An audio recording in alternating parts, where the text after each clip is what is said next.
अस्सलामुअलैकुम, आप देख रहे हैं डायरेक्ट लाइन। मैं हूं जवेरिया जैद। नाज़रीन, आज के प्रोग्राम में जिन स्टोरीज़ को हम डिस्कस करने जा रहे हैं उनमें सबसे पहले हम बात करेंगे हुकूमत की डील या कुछ भी ऑफ़र करने की तरदीद, और दूसरी तरफ पाकिस्तान तहरीक इंसाफ जलसे की तैयारी कर रही है।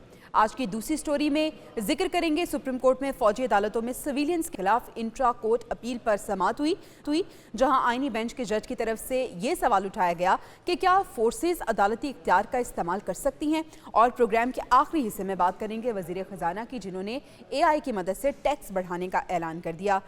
प्रोग्राम का आगाज़ करते हैं और की बात करते हैं जहां वज़ीर आज़म शहबाज शरीफ के मुशीर बराए सियासी अमूर राना सनाउल्लाह साहब ये कह रहे हैं कि हुकूमत की तरफ से बानी PTI को कोई ऑफ़र नहीं की गई। PTI को मुज़ाकरात की दावत ज़रूर दी थी। जमहूरियत में डायलॉग से ही मसाइल हल होते हैं। डील, रिहाई या केसेस ख़त्म करने की कोई भी बात नहीं हुई। दूसरी तरफ PTI जो कि ईद के बाद जलसे की बातें कर रही है। पाकिस्तान तहरीक इंसाफ के सेक्रेटरी जनरल सलमान अकरम राजा ये कह रहे हैं कि मुल्क गिर तहरीक शुरू करेंगे, हम रुकने वाले नहीं हैं। एक तरफ PTI एहतजाज की बातें कर रही है तो दूसरी तरफ पार्टी अंदरूनी इंतशार का शिकार है। सवाल यह है कि क्या PTI अंदरूनी सियासत के बावजूद एहतजाज कामयाब करा पाएगी। सवाल यह भी है कि क्या PTI एहतजाज से पीछे हटकर दोबारा मुज़ाकरात की मेज़ पर आएगी। डिस्कशन का आगाज़ करते हैं और अपने पैनल का मैं आपसे देती हूँ। आज के डिस्कशन के लिए हमारे साथ मोहम्मद आदिल साहब मौजूद हैं, ब्रिगेडियर रिटायर्ड हारिस नवाज साहब ने हमें ज्वाइन किया है, और माजिद निज़ामी साहब भी आज की गुफ्तगू का हिस्सा होंगे।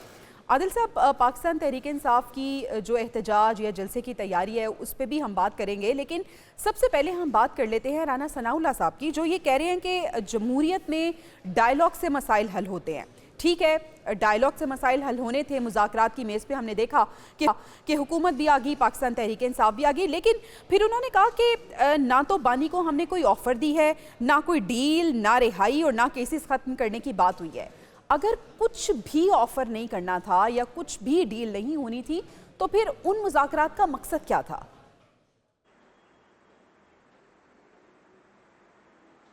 देखिए, वो तो मुज़ाकरात तहरीक इंसाफ की ख्वाहिश पे शुरू हुए थे। हुकूमत ने तो नहीं ऑफ़र की थी कोई। तहरीक इंसाफ ने पहले ख़ुद कमेटी बनाई और फिर ख़ुद स्पीकर को रिक्वेस्ट की, उस पर बातचीत शुरू हुई और फिर ख़ुद ही उसे पीछे हट गई। असल चीज़ तो ये है कि पार्टी के पास ना देने के लिए हुकूमत कुछ ने नहीं कुछ था, देना है तो और ना मुज़ाकरात तहरीक की मेज़ इंसाफ पे ना को। बैठते। देखिए, जिस पार्टी ने कुछ लेना है उसने भी तो अपना रवैया जो है वो सीरियस नहीं दिखाया। अगर आपने बातचीत का अमल शुरू किया था, किसी भी वजह से शुरू किया था कि आपके एक तरफ बैकडोर बातचीत चल रही थी और दूसरी आप हुकूमत के साथ फ्रंट के ऊपर बातचीत कर रहे थे, और आपका ख्याल था कि शायद पीछे से कुछ मिल जाए और आपका बयानिया भी डिस्टर्ब ना हो कि आपने कोई डील की है और आप हुकूमत के साथ बातचीत के जरिए जो है मामलात को हल कर लेंगे, ऐसा जो है वो कुछ नहीं होगा। जो तहरीक इंसाफ है उसने अपनी तरफ से तो सब कुछ करके देख लिया, उसने एहतजाज भी कर लिया। अब उनकी जो आखिरी उम्मीद थी, 1 महीना गुजर गया, अमेरिका से कोई कॉल भी नहीं आई उनके लिए। तो तहरीक इंसाफ को बेसिकली ज़रूरत तो इस चीज़ की है कि अपना रवैया दुरुस्त करे। अगर तो उन्होंने बातचीत करनी है और उनको इस चीज़ का इंतज़ार है कि इस्टेब्लिशमेंट की तरफ से कोई उनको रिलीफ मिले, तो उसके लिए वो जो कुछ कर रहे हैं वो उससे वो नहीं करना चाहिए उनको।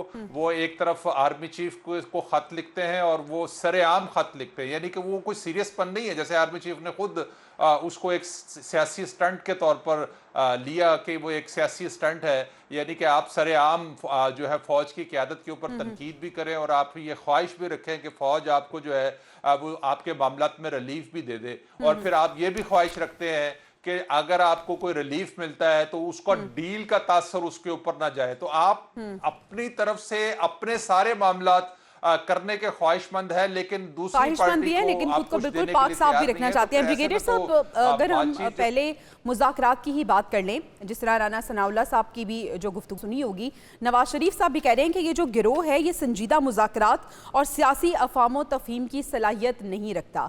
आपको लगता है कि पाकिस्तान तहरीक इंसाफ की ही गलती थी? क्या हुकूमत को भी कोई डील, कोई ऑफ़र कुछ तो पेश कर देना चाहिए था पाकिस्तान तहरीक इंसाफ को देने के लिए? जवेरिया मेरे से सवाल कर रही हैं, ब्रिगेडियर जी जी हारिस से। जी जी जी ओके, बिल्कुल। बात यह है कि आप जब मुज़ाकरात करते हैं तो नंबर एक वैसी कॉन्फिडेंस बिल्डिंग मेजर्स होने चाहिए जो नहीं हुए। एक को बजाय 2 पॉइंट देने के बेसिक 4 पॉइंट देते हैं, और उसमें पहले कुछ ऐसे पॉइंट होते हैं जो फौरन एक्सेप्ट हो जाए, जिससे आपका कॉन्फिडेंस बिल्डिंग मेजर्स हो जाए। हुकूमत के पास कोई ऑप्शन थी, उन्होंने कहा पहले जुडिशियल कमीशन मानेंगे तो हम मुज़ाकरात करेंगे। तो then there is no question of मुज़ाकरात।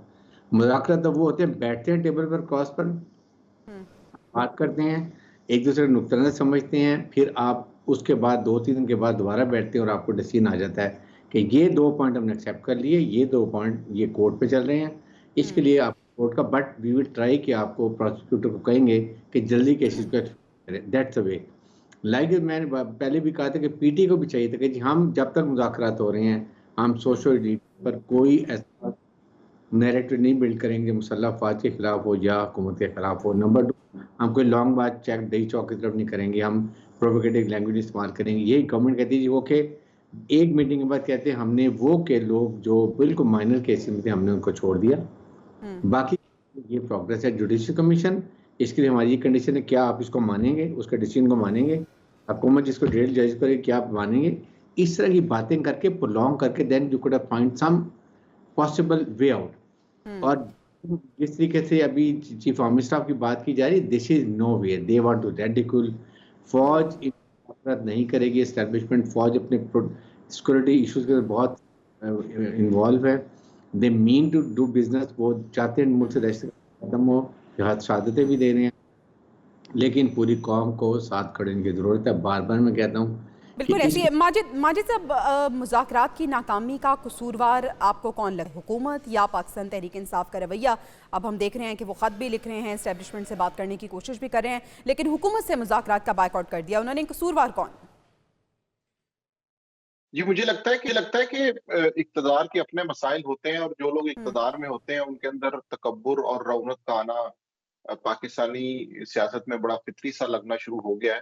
तो इसलिए अगर हुकूमत के कुछ लोग मुफ़ाहमत चाहते भी थे, तो कुछ ऐसे भी गिरोह मौजूद थे कि जिन्होंने उसे नाकाम बनाने में अपना किरदार अदा किया। ये बात दुरुस्त है कि तहरीक-ए-इंसाफ की जानिब से भी मसाइल का सामना मौजूद रहा। लेकिन हुकूमत अगर उस चीज़ को एग्ज़ीक्यूट करना चाहती या उन लोगों को रिलीफ देना चाहती है और इस मसले का हल निकालना चाहती है, तो गवर्नमेंट के पास, रियासत के पास ऑफर करने को बहुत कुछ होता है। चूँकि वो एक ड्राइविंग सीट पे होते हैं, मुल्क चला रहे होते हैं, फैसला साज़ी में उनका अहम किरदार होता है, पार्लियामेंट के अंदर उनकी अक्सरियत होती है। लेकिन अगर वहाँ से इस चीज़ के ऊपर एक कंसेंसस पाया जाए या लोग इस चीज़ पे मुत्तफ़िक हो गए, आपने ऑपोज़िशन से अपने पुराने बदले लेने हैं या ऑपोज़िशन को आपने कॉर्नर करना है, चूँकि एस्टेब्लिशमेंट आपके साथ है, इसलिए अब आपने फ्रंट फुट पे खेलना है, तो मेरा ख़्याल है उससे मसाइल में कमी की बजाय इज़ाफ़ा देखने में आता है, क्योंकि मामला तो फिर वही रहेगा कि 8 फरवरी को जो कुछ हुआ, उस वक़्त सिक्योरिटी सिचुएशन क्या थी, उसके बावजूद मैंडेट के हवाले से जो सवालिया निशानात सामने आए,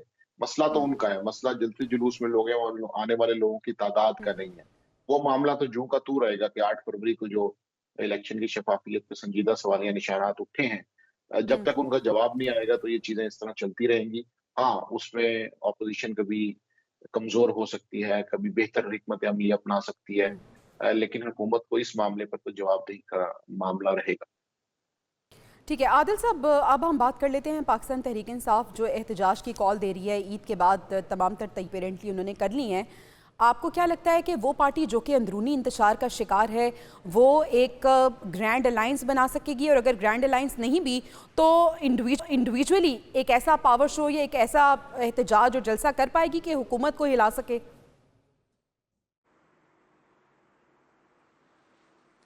देखिए, ग्रैंड अलायंस में जो अपर हैंड है वो अब मौलाना को मिलेगा। मौलाना समझेंगे कि चीज़ें, बयानियाँ और तहरीक की कमांड उनके हाथ में है, तो फिर तो ये कोई अलायंस फितरी अलायंस के तौर पे शायद हो जाए, क्योंकि मौलाना भी इस वक्त एंटी इस्टेब्लिशमेंट हैं और तहरीक इंसाफ का बयानिया भी जो है वो एंटी इस्टेब्लिशमेंट है। तो इस एक चीज़ के ऊपर शायद कोई मूवमेंट कोई हो सके कि आप इस्टेब्लिशमेंट के ख़िलाफ़ कोई नैरेटिव बिल्ड करें और आप सड़कों पर निकल आएँ, क्योंकि मौलाना के पास भी स्ट्रीट पावर है, तहरीक इंसाफ के पास भी स्ट्रीट पावर है। लेकिन मामला ये है कि तहरीक इंसाफ ने 26 नवंबर के बाद, जो 26 नवंबर से पहले जो तहरीक इंसाफ थी, जो उसका एक प्रेशर था, वो 26 नवंबर के बाद अब रियासत का एक प्रेशर है। 26 नवंबर को जो भी हुआ, अगर उसमें कोई कारकुनों की हलाकत भी हुई, जो भी इल्ज़ामात तहरीक इंसाफ की तरफ से लगाए, लेकिन उसका आप नतीजा देखें कि अब जो रियासत है उसने जो है वो अपना प्रेशर जो है वो कायम किया है कि आप आएंगे, एहतजाज करेंगे, आप बात रियासत की बात नहीं मानेंगे, आप डी चौक पर कब्जा करने की कोशिश करेंगे, आप रेड जोन में दाखिल होने की कोशिश करेंगे, तो फिर रियासत आपके साथ सख्ती से निपटेगी।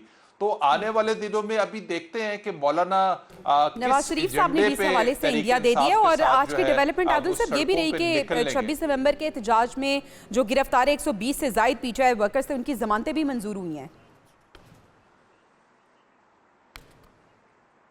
देखिए, जमानतें तो पहले भी हो गई थी। असल चीज तो है कि रिहाई उनकी हुई है या नहीं हुई है, वो फिर किसी और मुकदमात में गिरफ्तार हो जाएंगे। ये तो जब तक जो है रियासत की कोशिश होगी कि उनको कब तक जो है वो जेल के अंदर जो है वो रख सकती है, तो वो तो एक स्ट्रेटजी है, वो तो चलती रहेगी इस तरह से। ठीक है, एक स्ट्रेटजी है जो कि चलती रहेगी। ब्रिगेडियर साहब, नवाज शरीफ साहब ने कहा है कि एक तो जो संजीदा मुज़ाकरात और सामो तफहीम है उसकी इस गिरोह में सलाहियत नहीं है, वो तनकीद का निशाना बना रहे थे पाकिस्तान तहरीक इंसाफ को। और दूसरा, जो पाकिस्तान तहरीक इंसाफ ने एहतजाज की कॉल दिया है तो उन्होंने वाज़े ये कह दिया है कि जो सियासत और जमहूरियत के बुनियादी असूलों से नावाकिफ गिरोह है, अब इसे ना लॉन्ग मार्च करने दिया जाएगा, धरनों और पुरतशद्दुद एहतजाज की भी इन्हें इजाज़त नहीं मिलेगी।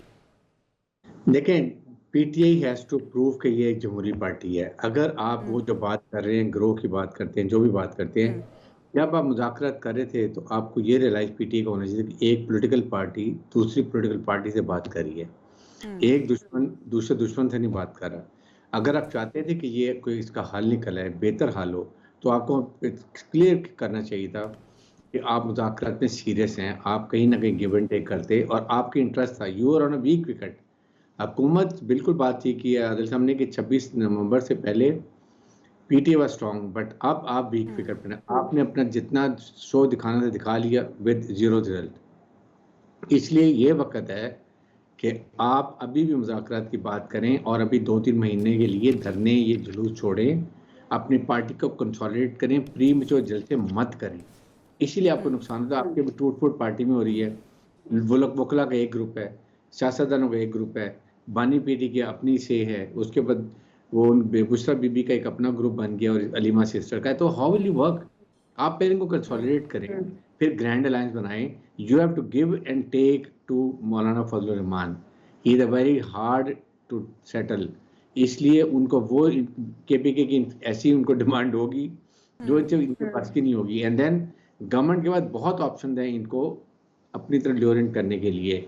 ये इनको अपने सेल्फ रिलायंस करे, ये नहीं जाएगी जेयूएन के साथ कभी भी। उनको कहीं ना कहीं अच्छी ऑफर आ जाएगी, लेकिन उसके लिए 2-3 महीने लगाएं, कंसोलिडेट करें एंड देन गो फॉर। ठीक है, सबसे पहली बात ये कि अपनी पार्टी को एक पेज पे लाने की ज़रूरत है। माजिद साहब, ग्रैंड अलायंस की बातें कर रही है पाकिस्तान तहरीक इंसाफ, लेकिन अगर हम पार्टी की बात करें तो हम देखते हैं कि पार्टी के अंदर धड़ेबंदी नज़र आती है। सलमान अकरम राजा साहब ने बयान दिया है कि अली अमीन गंडापुर साहब को पार्टी सदारत से हटाना बड़ा अच्छा था। और इस तरह हम देखते हैं कि मुख्तलिफ हर गुजरते दिन के साथ हर रहनुमा जो है वो मुख्तलिफ बातें करता हुआ एक दूसरे के खिलाफ नज़र आ रहा है। ऐसे में आपको लगता है कि ग्रैंड अलायंस बनेगा? जी बिल्कुल, तहरीक इंसाफ के कंधों पर इस वक्त ये जिम्मेदारी है, क्योंकि वो सबसे बड़े स्टेक होल्डर हैं। और ऑपोजिशन में हमेशा जो बड़ी जमात होती है उसने छोटी जमातों को लेके चलना होता है और उनको ये समझाना और बताना होता है कि इस पूरी तहरीक में अगर कोई हमारा फायदा होगा तो आप लोगों का क्या फायदा हो सकता है। तो ये वो पॉइंट है कि जिसके ऊपर तहरीक इंसाफ की क़यादत इस मामले को सेटल करना चाहेगी। और इस वक्त तहरीक इंसाफ की क़यादत मैं समझता हूँ कि बड़े कंफर्टेबल पोजीशन में इसलिए है कि उनके पास एक सूबाई हुकूमत मौजूद है। और वो ऐसी सूबाई हुकूमत है कि जहाँ पर मौलाना फजलुर रहमान और उनकी जमात का बड़ा असर रसूख है। उस सूबे के अंदर उनकी सूबाई हुकूमत है, तो वहां से उनके लिए कोई पैकेज ऑफर करना या उनको कुछ उनके मुतालबात को तस्लीम करना बड़ा आसान होगा। और उसमें डेवलपमेंट फंड शामिल हो सकते हैं, उसमें कुछ पोस्टिंग ट्रांसफर हो सकती हैं, उसमें आइंदा आने वाले इलेक्शंस के अंदर कोई इंतखाबी इत्तेहाद हो सकता है। इस तरह की चीजें हैं जिनके ऊपर लूजली बातचीत हो भी रही है। और अगर इन चीजों के अंदर कुछ पेशरफ्त देखने में आती है तो फिर ये हम कह सकते हैं कि मौलाना फजलुर रहमान माजरत के साथ इससे पहले भी हमने देखा कि पाकिस्तान तहरीक इंसाफ जब यही रविश लिए एहतजाज करती है या जलसे जुलूस करती है तो उसका तो कोई नतीजा नहीं निकलता, क्योंकि एक्सट्रीम की तरफ चली जाती है ये पार्टी। तो अभी स्ट्रैटेजी बनाने की आपको लगता है कि ज़रूरत है अगर मुतालबात मनवाने हैं तो? इस स्ट्रेटेजी के बगैर तो ऐसा मुमकिन नहीं होगा। उसकी वजह ये कि 1 साल के अंदर तहरीक इंसाफ में इस चीज़ की खामी देखी गई है कि उनकी जानिब से वो मुनज़्ज़म हिकमत अमली मौजूद नहीं थी। और अगर किसी ऑपोज़िशन पार्टी के अंदर उस तरह से इत्तेहाद ना हो और वो किसी चीज़ में मुत्तफ़िक ना हो, तो उसका डायरेक्ट फ़ायदा हुकूमत को होता है। इसलिए हम जब हुकूमत का रवैया देखते हैं और उसके अंदर एक मख़सूस किस्म के बयानात देखते हैं, तंज़ देखते हैं, तो उसकी वजह यही है कि वो ऑपोज़िशन के उस इख्तिलाफ़ात को बिल्कुल सामने ऐसे। और रखते हुए अपेरेंटली स्ट्रेटजी ये बना मुज़ाकरात से बैक स्टेप पे आना, ये भी पाकिस्तान तहरीक इंसाफ इल्ज़ाम लगा रही है कि हुकूमत हमारे पे तंज़ कर रही थी, तस्हीक आमेज़ रवैया अपनाए हुए थी। आदिल साहब, जो जनरल सेक्रेटरी हैं सलमान अकरम राजा साहब, उन्होंने कहा है कि अली अमीन गंडा को ओहदे से हटाना बहुत अच्छा फैसला था। उन्होंने कहा है कि इस फैसले से पार्टी ज़्यादा मुतहर्रिक हुई। आपको लगता है कि पार्टी मुतहर्रिक हुई है इस फैसले से?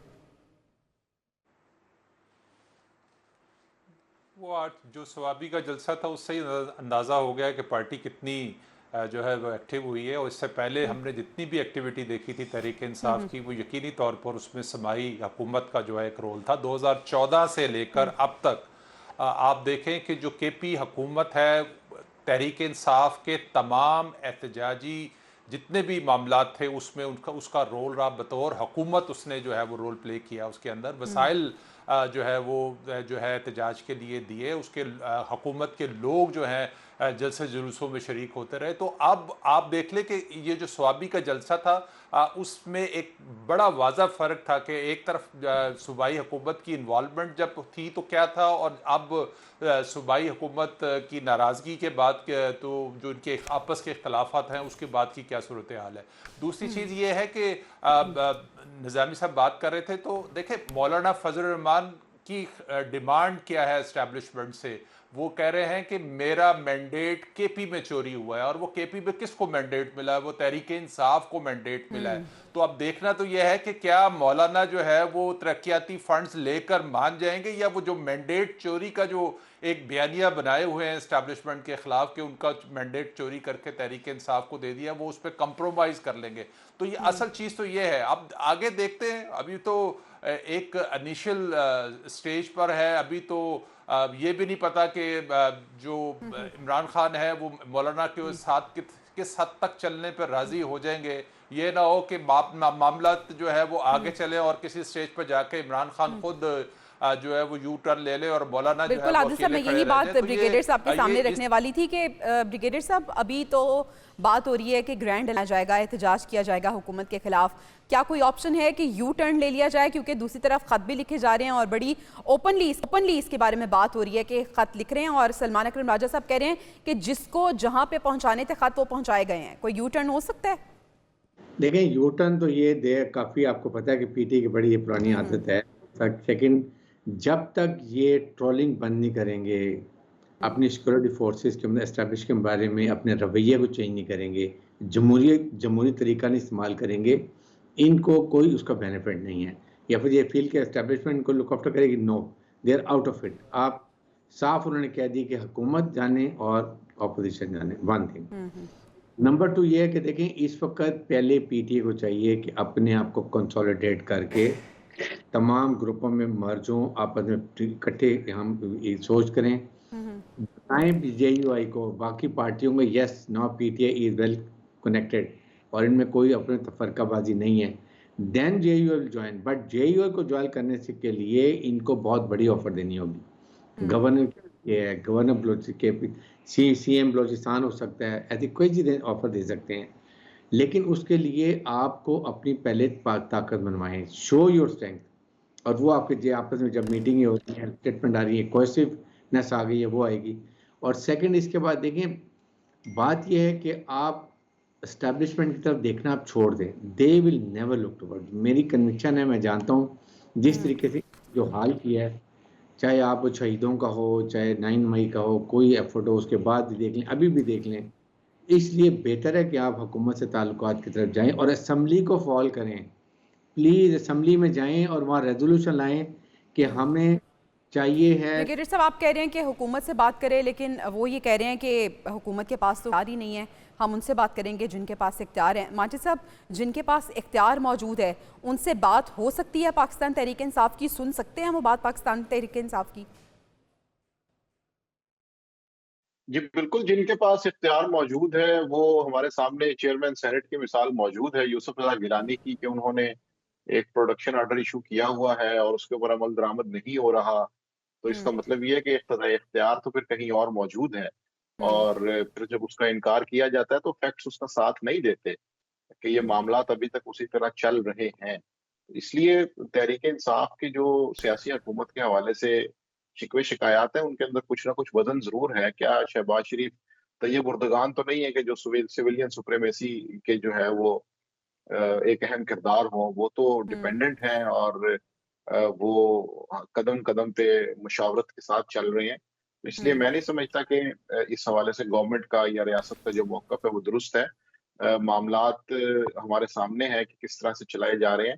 तो तहरीक-ए-इंसाफ जब इस ख़दशे का इज़हार करती है, और जब बानी चेयरमैन से सुबह 7 बजे जेल खुलवा के मुलाकात की जाती है, तो फिर ये वो एविडेंस हैं जो बताते हैं कि पॉलिटिकल गवर्नमेंट जो है उसका इख्तियार कितना है और वो किस हद तक बाअसर है। माजिद साहब, मौलाना साहब अलायंस करेंगे पाकिस्तान तहरीक इंसाफ के साथ? जी, जैसे मैंने पहले अर्ज़ किया कि इसमें एक इक़दामात की टाइमलाइन होगी। अगर हुँ, उस पर अमल दरामद किया गया तहरीक-ए-इंसाफ की जानिब से और उसका हुँ, मुस्बत रवैया निकला, तो फिर मौलाना फज़लुर रहमान अपनी स्ट्रीट पावर के साथ उनके साथ खड़े होंगे। अगर तहरीक-ए-इंसाफ की जानिब से हुँ, ऐसा नहीं किया गया, उसकी वजह ये है कि हमारे सामने सियासी इत्तेहादों की कई मिसालें मौजूद हैं। एआरडी हुँ। में नवाबज़ादा नसरुल्लाह सामने आए, पीडीएम में मौलाना फज़लुर रहमान सामने आए। तो बिल्कुल, बड़ी ऐसे जमात ने सियासी इत्तेहाद हमेशा बनते छोटी रहते हैं, जमातों लेकिन को उस आगे करना इत्तेहाद के होता है। लिए एक प्लानिंग की ज़रूरत है, एक स्ट्रैटेजी की ज़रूरत, उसके साथ ही जो काम है वो पाए तकमील तक पहुंच सकता है। नाज़रीन, हमें ब्रेक पे जाना है, ब्रेक से वापस आएंगे तो ज़रा अदालती उमूर के हवाले से बात कर लेते हैं। Stay with us. Welcome back नाज़रीन। अब हम बात कर लेते हैं सुप्रीम कोर्ट में फ़ौजी अदालतों में सिविलियंस के ट्रायल के खिलाफ इंट्रा कोर्ट अपील पर समाअत हुई और दौरान समाअत जज आइनी बेंच जस्टिस जमाल मंदुखेल ने सवाल उठाया है कि आइन के तहत एग्जीक्यूटिव के मातहत आर्म्ड फोर्सेस अदालती इख्तियार का इस्तेमाल कर सकती हैं या नहीं। जस्टिस अमीनुद्दीन खान की सरबराही में 7 रुकनी आइनी बेंच ने यह समाअत की। पैनल के सामने सवाल ये रखते हैं कि अगर आर्म्ड फोर्सेस एग्जीक्यूटिव के मातहत हैं तो फिर सिविलियंस के जो ट्रायल्स हैं वो मिलिट्री कोर्ट में क्यों होते हैं। और आज की समाअत में जो रिमार्क्स रहे उस पर भी बात कर लेते हैं। आदिल साहब, आज की समाअत के जो अहम रिमार्क्स रहे, किस तरह से आप उसको देख रहे हैं? जो सवाल उठाया गया है वो आपके ख्याल में जवाब उसका कौन देगा? देखिए, जो रिमार्क्स होते हैं किसी भी, हमने इससे पहले भी बहुत सारे केसेस में देखा कि जजेस के रिमार्क्स कुछ होते हैं और फिर जब फैसला आता है वो कतई तौर पर मुख्तलिफ होता है। तो ये जो फ़ौजी अदालतों के क़याम के हवाले से जो बेंच इस वक्त समाअत कर रहा है, इसका जो फ़ैसला है वो बहुत उसके ऊपर बहुत कुछ डिपेंड करता है आने वाले दिनों में। बहुत सारी ऐसे फ़ैसले हैं जो इसकी वजह से रुके हुए हैं कि अगर इसका फ़ैसला इस्टेब्लिशमेंट की ख्वाहिशात के मुताबिक आएगा तो फिर आगे जो नया सिनेरियो डेवलप होगा वो उस पर डिपेंड करता है। इस पर दूसरी चीज़ इम्पॉर्टेंट ये है कि अगर आपकी मर्ज़ी के मुताबिक फ़ैसला नहीं आना, जिस तरह से 26वीं तरमीम बाई हुक बाई कुक ला के जो है वो एक कोशिश की गई, अदलिया में जो मर्ज़ी की इस्लाहात की गई और जिस तरह से उस तरमीम के बाद एक तकसीम हमें जो है वो बढ़ती हुई अदलिया में नज़र आ रही, वो उसका फिर क्या फ़ायदा होगा। तो इसलिए मुझे लगता है कि जजेस के रिमार्क्स एक तरफ, लेकिन फ़ैसला जो है वो ख्वाहिशात के मुताबिक आ सकता है। गो के अक्सरती फ़ैसला होगा, हो सकता है मुत्तफ़िका फ़ैसला ना हो। तो उसने आने वाले दिनों पे जो असरार डाले वो जो है वो बहुत इम्पॉर्टेंट है। तो दूसरी चीज़ ये है कि देखिए, जजेस के अंदर इस वक्त इतनी ज़्यादा तकसीम बढ़ गई है इन फैसलों की वजह से। अब जो इस फैसले का जो प्रेशर है वो भी अदलिया के ऊपर ही आना है। वो बाद में जो बहुत सारे केसेस इस्लामाबाद हाई कोर्ट में आने हैं। इस्लामाबाद हाई कोर्ट के 5 जजेस ने आज जो है मामला जो है वो टेकअप किया है सुप्रीम कोर्ट के अंदर। सीनियरिटी का जो इशू वहाँ आदिल पे साहब, बना जिस हुआ तरह से है, आप बात करें कि जो भी फैसला क्या आएगा असरात अदलिया जो पे है भी उसका प्रेशर होगा, तो ब्रिगेडियर साहब फिर यही वजह है कि फैसले में इतनी ताखीर हो रही है?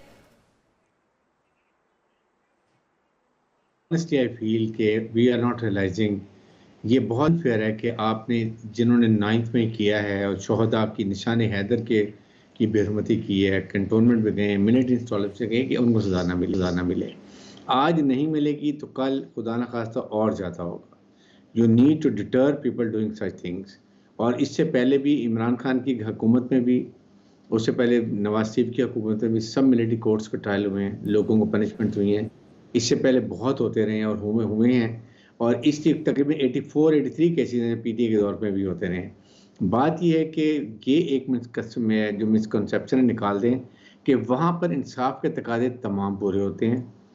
प्रोसिक्यूशन को, डिफेंस को पूरा हक दिया जाता है, अपनी मर्जी का डिफेंस का लॉयर लें और जो मर्जी आप करें, अपनी मर्जी के डिफेंस के विटनेसेस लेकर आएँ।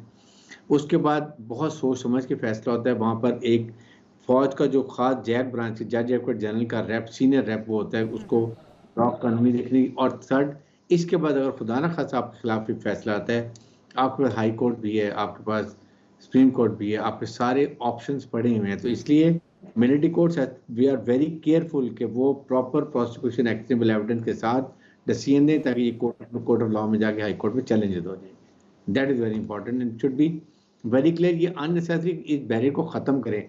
लोगों को डर होना चाहिए कि एक मुसल्लह फ़ौज जिसके लोग शहीद हो रहे हैं, जो मुल्क ख़त्म कर रही है, जिसके खिलाफ इस वक्त दुनिया का नैरेटिव भी है कि फ़ौज और अवाम को खलीज को दूर करो, इस मौके पे ये बहुत ज़रूरी है। वी मस्ट रियलाइज, इसके लिए जितनी जल्दी जजेस फैसला करें, और मुझे जो यकीन है कि मेरे ख्याल में फैसला होना चाहिए इस military courts will take trial but with certain. ठीक है, फैसला होना चाहिए, चीज़ें क्लियर होनी चाहिए। माजिद साहब, आपको क्या लगता है कि जो ताख़ीर है फैसले में, क्या वजह हो सकती है? जी, चूंकि ये एक अहम मुकदमा है, तो इसमें इस तरह के जो रिमार्क्स होते हैं, इसमें जजेस क्वेश्चंस रेज करते हैं ताकि दोनों अतराफ से उसका जवाब आ सके। जो पिटिशनर्स हैं, जिनको शिकायत है या जो इंसाफ चाहते हैं, उन सब का मौक़िफ़ आ सके। तो इसलिए ये इस तरह के जितने भी सवालात इसमें इस मुकदमे में भी किए जा रहे हैं, वो इस चीज़ को समझने के लिए हैं। और ये बात अहम है कि इस मुकदमे के फैसले के हवाले से, इस पिटीशन के फैसले के हवाले से पाकिस्तान की सियासत के बहुत से मामलात जुड़े हुए हैं। और अगर इसके अंदर हमें कोई ऐसी चीज़ देखने को मिलेगी कि रियासत या हुकूमत के लिए परेशानी का मामला हो, तो फिर एक और हिकमत अमली अपनाई जाएगी। लेकिन अभी तक जो सिचुएशन लग रही है, उसमें ऐसे नहीं लगता। उसकी वजह ये है कि हुकूमत ने और बाकी इदारों ने सिस्टमैटिकली चीज़ों को बेहतर करना शुरू किया, जिसमें आईनी तरमीम के ज़रिए फुल कोर्ट को ख़त्म कर दिया गया ताकि वो मामला ही ख़त्म हो जाए, ज़्यादा जजेस को मैनेज ना करना पड़े, बहुत कम जो हैं वो रह जाएँ। और उसी के मुनासबत से अब जो बंदोबस्त किया जा रहा है, उसके अंदर ऐसे लगता है कि शायद हुकूमत इस मामले में अपने मुताबिक कोई फैसला हासिल करने में कामयाब होगी। लेकिन देखना ये है कि क्या पॉलिटिकल वायलेंस की बुनियाद जो है उसकी जो असल है, क्या वो मिलिट्री कोर्ट्स में जा सकती है या नहीं, ये एक ऐसा प्रेसिडेंट सेट हो जाएगा कि मेरा ख्याल है कि जिसके बहुत असरात जो हैं वो पाकिस्तानी माशरे के लिए तबाहकुन भी हो सकते हैं, परेशान कुन भी हो सकते हैं। लेकिन इस चीज़ को देखना होगा। इसलिए मेरा ख्याल है अदालत बहुत ज़्यादा वक़्त ले रही है, सवालात उठा रही ठीक है, है, बड़ा इम्पोर्टेंट उनके ये फैसला जवाबात पे है गौर जो कर रही है। आने वाले मुस्तकबिल में जो दीगर फैसले हैं और मामलात हैं गाइड करेगा, इसी वजह से इसमें वक्त दिया जा रहा है। नाज़रीन, अभी हमें ब्रेक पे जाने हैं, ब्रेक से वापस आएंगे तो हम बात करेंगे डिजिटल करेंसी की, जिस पे वज़ीर आज़म शहबाज शरीफ काम कर रहे हैं, और इसके साथ साथ जनाब AI की मदद से टैक्स बढ़ाने का ऐलान किया गया है। कैसे ये काम करेगा, वज़ीर ख़जाना साहब ने क्या सोच के ये बात की है, इस पर बात कर लेंगे। Stay with us.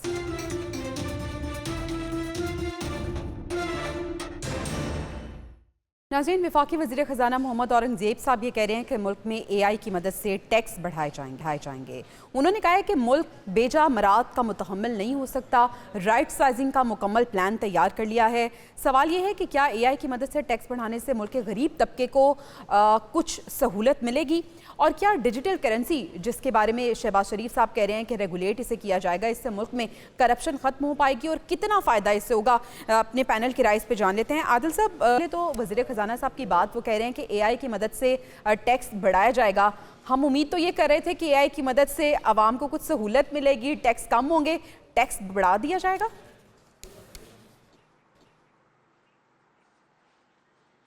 देखिए, इसमें जो फैसिलिटेशन है वो बेहतर हो जाएगी, और IMF की ही ख्वाहिश है कि हम अपनी जो FBR का सिस्टम है उसमें जदीद टेक्नोलॉजी लेके आएँ। बदकिस्मती ये है कि FBR में आपने कई बार कोशिश की है इस्लाहात की, लेकिन उसके बावजूद टैक्स नेट नहीं बढ़ता, वही मखसूस तबका जो पहले से टैक्स दे रहा है उसी के ऊपर मज़ीद टैक्स लगा दिए जाते हैं, जिसमें सबसे ज़्यादा आपको पता है कि सैलरी पर्सन जो है वो जो है इसमें मुतासर होता है। अब 50,000 सैलरी देने वाला जो है वो टैक्स दे रहा है, और जो लाखों करोड़ों कमाने वाला ताजिर है वो टैक्स नेट से बाहर है। तो एआई का फायदा एआई की मदद से ट्रांसपेरेंसी लाई जाएगी। तो आपको जो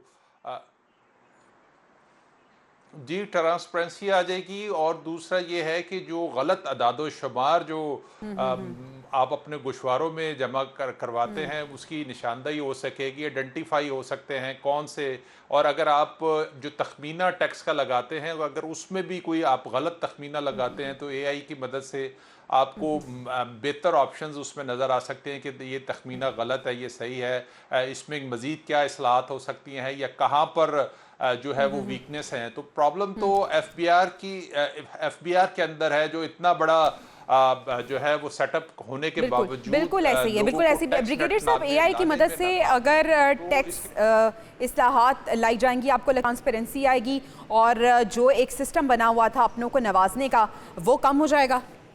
बिल्कुल कम हो जाएगा। और सेकंड, एक जो डिजिटाइजेशन जो कर रहे हैं उसमें बड़ा फर्क पड़ेगा।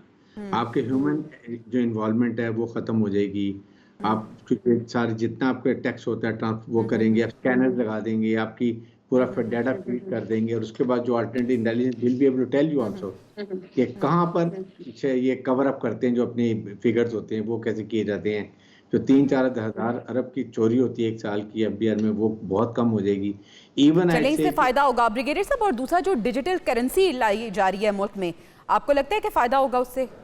बिल्कुल। देखें, जहां पर भी आप डिजिटाइज अब करेंगे, चाहे वो करेंसी हो या आपकी अपनी अकाउंटिंग सिस्टम ठीक करना, टैक्स सिस्टम ठीक करना, इनकम टैक्स सिस्टम ठीक करना, हर जगह पर ये बेनिफिशियल है। दुनिया इस पर चली गई है, और हमें ये फायदा हम हुकूमत ये भी चाहती है कि इस सिस्टम को हम ऑफर करें सेंट्रल एशियन स्टेट्स को, और वो भी इसको यूज करते हुए यहाँ से आए और पाकिस्तान के पोर्ट को इस्तेमाल करके दुनिया के अंदर तजारत करें, और उनको भी फायदा और पाकिस्तान को फायदा। इसलिए इस वक्त पे हमें सबको सपोर्ट करना चाहिए। The early the better, we have must come in line with the world की जो सिस्टम चलेंगे हम तरक्की करेंगे, वरना अपने फरसूदा निज़ाम में रहेंगे तो इसी तरह बैठे रहेंगे। ठीक है माजिद साहब, ये जो मॉडर्नाइजेशन लाई जा रही है डिजिटल करेंसी को लेकर, फिर एआई सिस्टम को इंट्रोड्यूस कराया जा रहा है, आपको लगे ये हमारी जो इकोनॉमी है इसको बेहतर करेगा? मेरा ख्याल है जी कि इकोनॉमी के अंदर बड़ी बुनियादी खराबियां हैं जिनका इन सिस्टम से कोई ताल्लुक नहीं है। मिसाल के तौर पे अभी मोहम्मद आदिल साहब सैलड क्लास की बात कर रहे थे, तो वजारत खजाना की रिपोर्ट है कि इस रवा माली साल में उनसे 100 अरब रुपया इजाफी टैक्स वसूल किया गया है। और इसी हफ्ते की वजारत खजाना की एक रिपोर्ट है कि जी 1580 अरब रुपए गवर्नमेंट ने उन हुकूमती इदारों को दिए जो नुकसान में है। आप इन नंबर्स का अंदाजा लगाएं, और उसके बाद जब आप एआई की बात करें या आप डिजिटल करेंसी की बात करें तो वो समझ में नहीं आती। ये नंबर्स इतने बड़े हैं, इतने खौफनाक नंबर्स हैं कि एक तरफ तो आप सैलड क्लास को मजीद निचोड़ रहे हैं, और दूसरी तरफ आप अपने गवर्नमेंट के ही वो इदारे जो खसारे में उनके अंदर 1500 अरब रुपया जो है वो साल का लगा रहे हैं। तो जब तक इन नंबर्स के बारे में कोई तब्दीली नहीं आएगी, कोई बुनियादी पॉलिसी चेंज नहीं होगा, मेरा ख्याल है ये एआई और इस तरह की जो डिजिटल चीजें हैं उनसे सिस्टम पर कोई फर्क नहीं पड़ेगा। ठीक है आदिल साहब, ये जो डिजिटल करेंसी लाई जा रही है और कहा जा रहा है कि जो कागजी नोट हैं वो सिर्फ 10% तक रह जाएंगे और जो तमाम तक ट्रांजैक्शंस हैं वो डिजिटल करेंसी के थ्रू हुआ करेंगी, आप इस इकदाम को किस तरह से देख रहे हैं? देखिए, जो डिजिटल करेंसी बेसिकली तो वर्चुअल करेंसी है, और पाकिस्तान में अभी जो डिजिटल जो क्रिप्टो माइनिंग है वो इलीगल है, साइबर क्राइम के उसमें आती है, लेकिन उसके बावजूद हज़ारों लोग जो है इस ट्रेडिंग से वाबस्ता हैं।